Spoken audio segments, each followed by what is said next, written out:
Hello, Insiders. By popular demand, I've decided to skip ahead a bit in the old number 9 recaps and give you something a little bit festive. Yes, it's time to talk about the Devil of Christmas.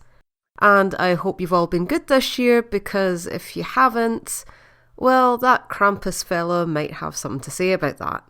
So get those Christmas lights on, grab yourself a glass of watered down Ribena, and settle in for another classic number 9 review. Incidentally, I see this episode is currently on the front page of my iPlayer under the heading Christmas Crackers. Now, maybe that's just my recommendation skewing towards number 9, but if not, then I think a few folks might be in for a hell of a shock this holiday season.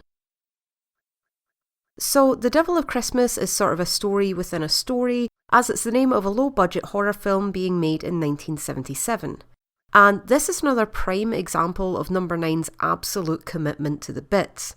This entire episode was filmed using vintage equipment in a studio retrofitted for this purpose, along with using real props, costumes, wigs and makeup styles from that same era.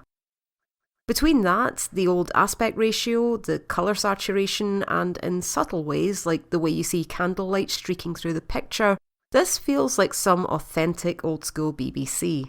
Or, in the words of Reece Shearsmith, it looks shit, but it's brilliant.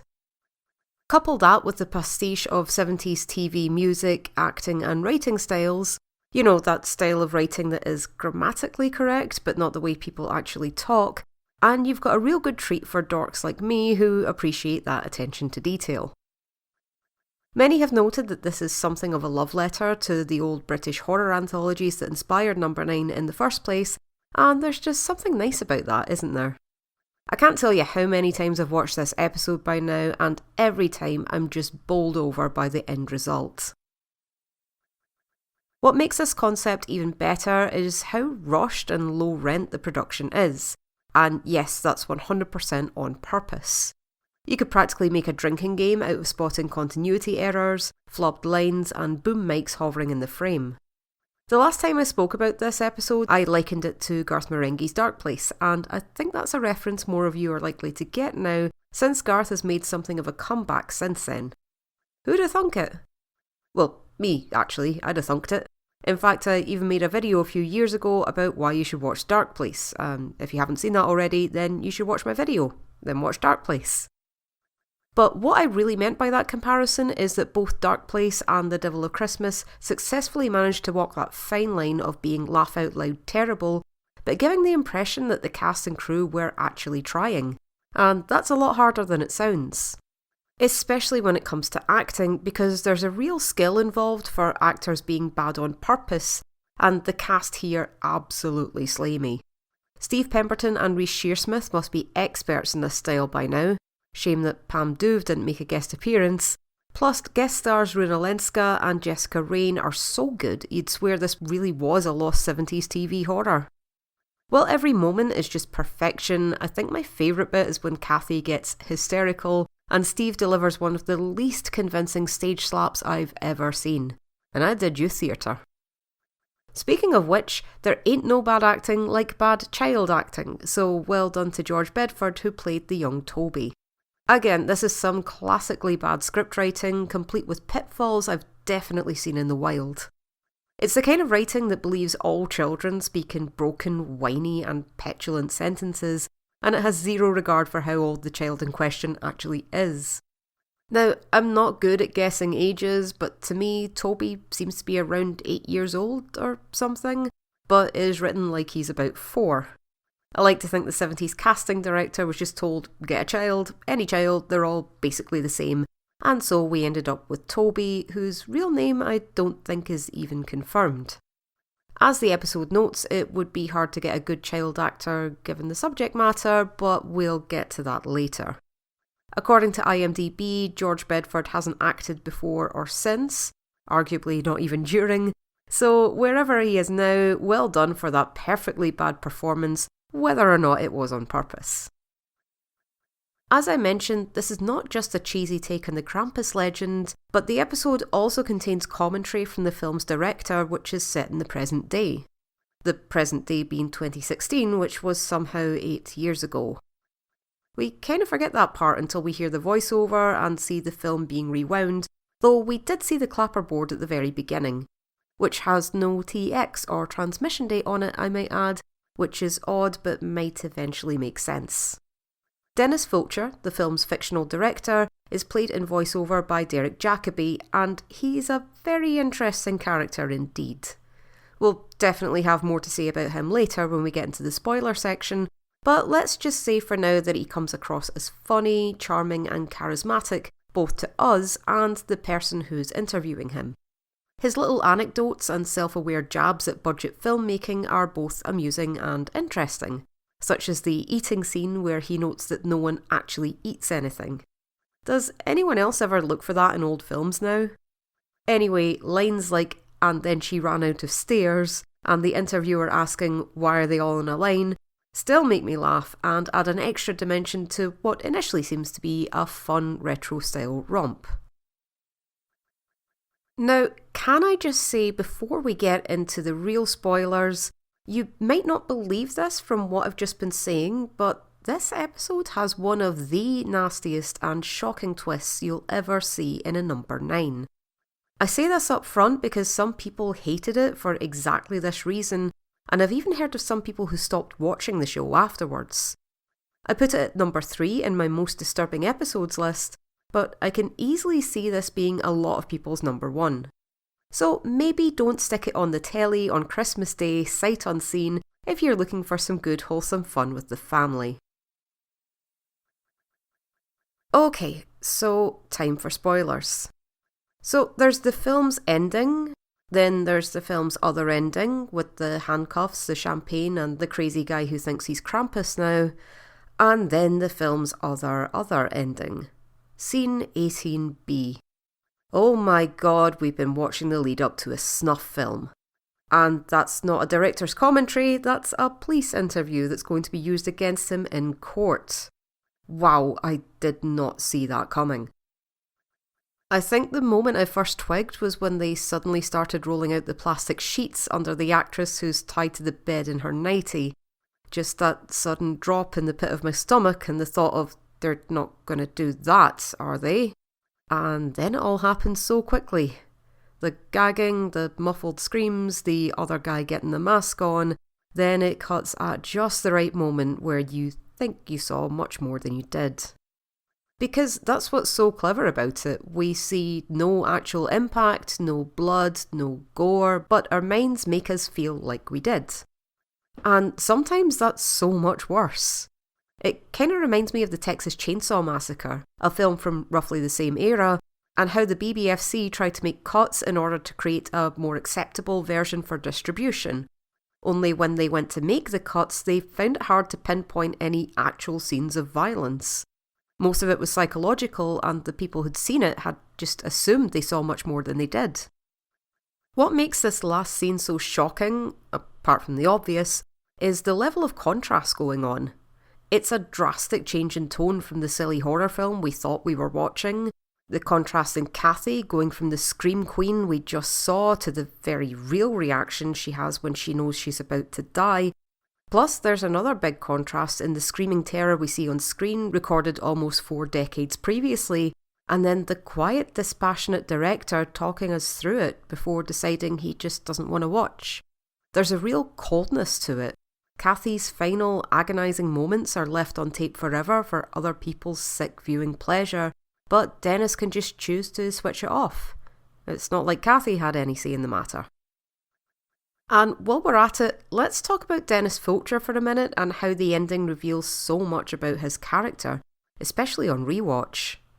I'm still haunted by his last line, "In its defence it was one of the better ones." One of the better ones? How many of these films did he end up making? And he's just so nonchalant when he's talking about this.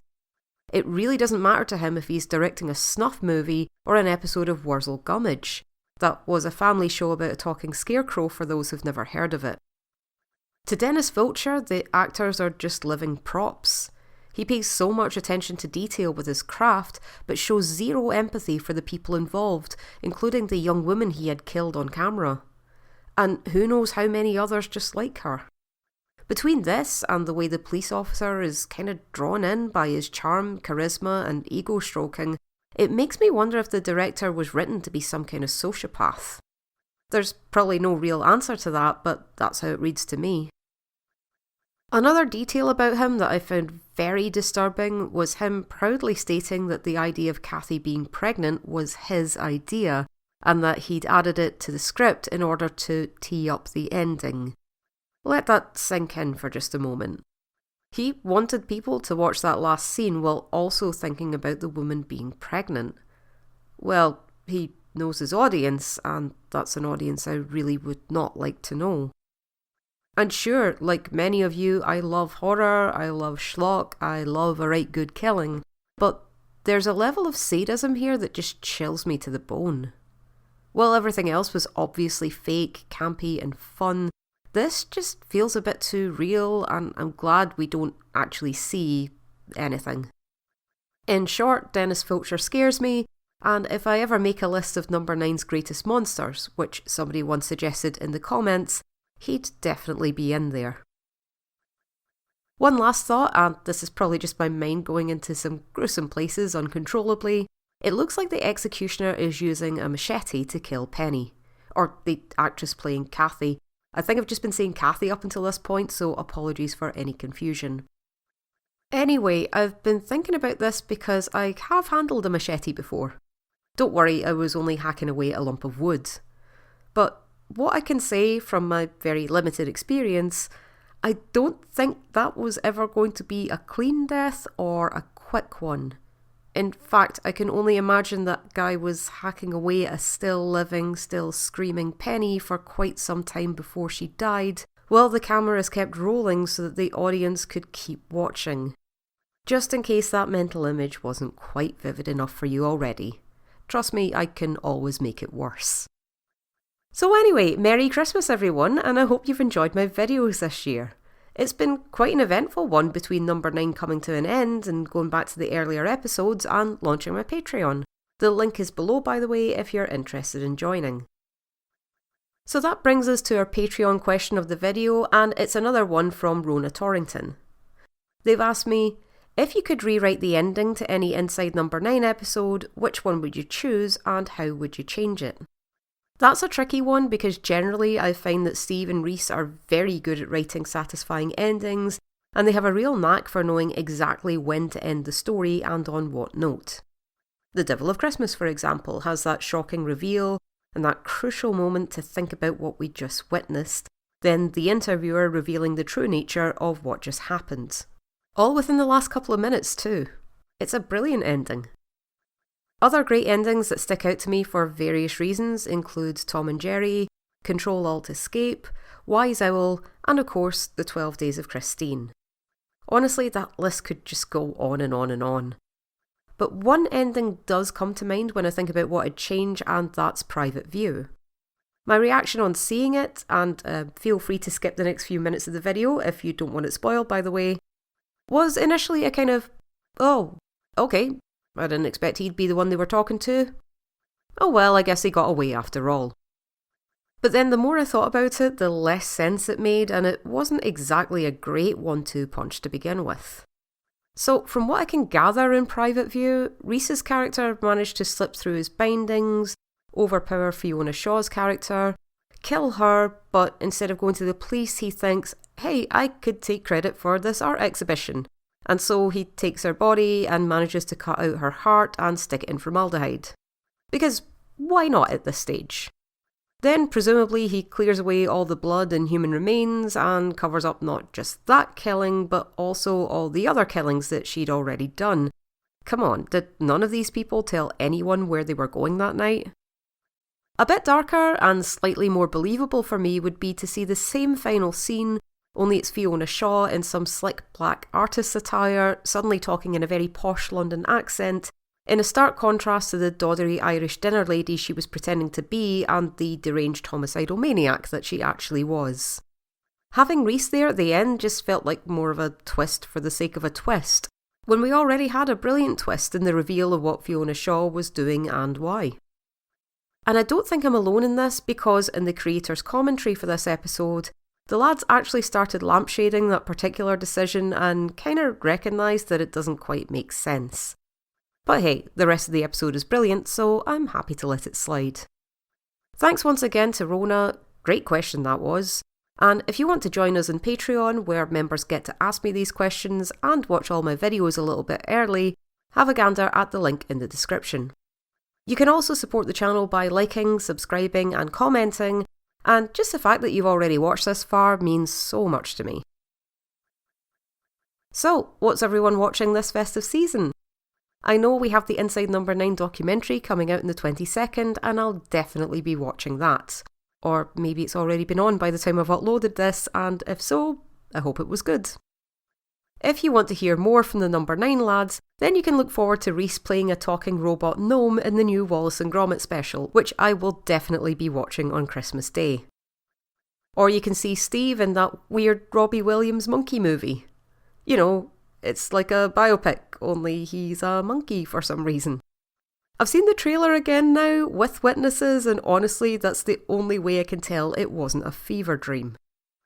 And at some point in the festivities, I'll be joining my sister for our annual tradition of watching The League of Gentlemen while having chips and wine. How that got started is a funny wee story I might share with you later, if you're good. Or if I feel like it. Anyway, I hope you all have a lovely Christmas holiday, no matter what you do. And thanks so much for all your support and all the fantastic comments you've left over the years. And I hope Santa, or Krampus, is very good to you all.